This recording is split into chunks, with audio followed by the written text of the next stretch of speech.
We all have that friend, or maybe you were that friend. You know, the person who just can't seem to get out of their own way. No matter how much you beg and plead for them to work their shit out, they just keep making the same self destructive decisions over and over again. And for these kinds of friends, hitting rock bottom seems like the only thing that'll wake them up to their problems.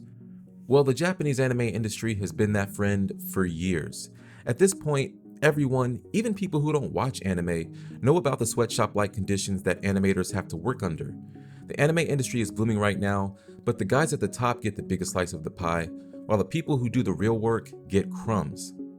Now, I recently checked out an episode of Asian Boss where they interviewed an animator who discussed the conditions in further detail about how some animators sleep at work, don't shower for days or maybe even weeks, and how the studios absolutely reek of body odor as a result of this. She then went on to explain how she's living in a share house for animators, sponsored by donations because otherwise she couldn't make it on her own. And she endures this because she loves to be an animator. And this is a problem that happens everywhere in the world, including the US. People in creative positions get taken advantage of by their superiors because they have a passion for their creative work. So their bosses think it's no problem asking them to work a few extra hours or take on a large project for next to nothing if compensation is even offered at all. So the slices for the higher ups get bigger while the crumbs for the labor get more and more scarce. Well, according to a Japanese website, livedoor.com, China is seeing this as the perfect time to strike.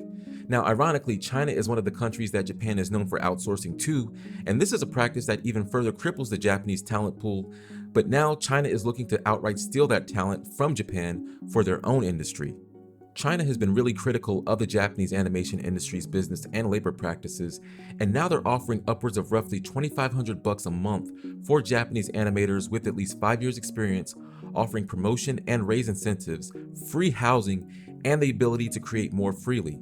Now remember that most animators in Japan are lucky to bring home 1,000 bucks a month unless they work for one of the good guys like KyoAni. And the animators themselves appear to be interested. They've been getting more and more vocal on social media about their working conditions, and now you've got China offering a better wage, more room to advance, creative freedom, and a much more favorable living situation. It's the perfect storm to turn the anime industry on its head. Because what happens to the Hero Akas and the Attack on Titans? Who's going to animate this stuff? Japan has loosened its stingy immigration policies, but who with the necessary skill level would be dumb enough to work under those conditions if the locals don't want to?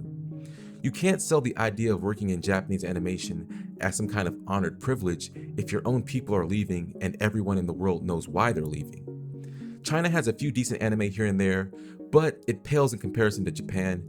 But if they were able to recruit Japan's workforce and give them that creative space that they want, China could come up pretty quickly while simultaneously crippling the Japanese industry.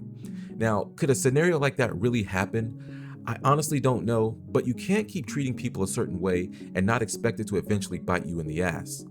Only time will tell if these things actually do fall into place, but if there were to be a mass exodus of Japan's animators to China, that would be the ultimate rock bottom for the Japanese anime industry, who would then be forced to truly evaluate the situation that they themselves have caused.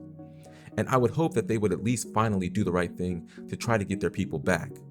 In either case, if this major shift somehow went through, I do think that the animators and the fans would be the biggest winners. I could see some quality animation and, more importantly, a resurgence in quality content coming out of this situation.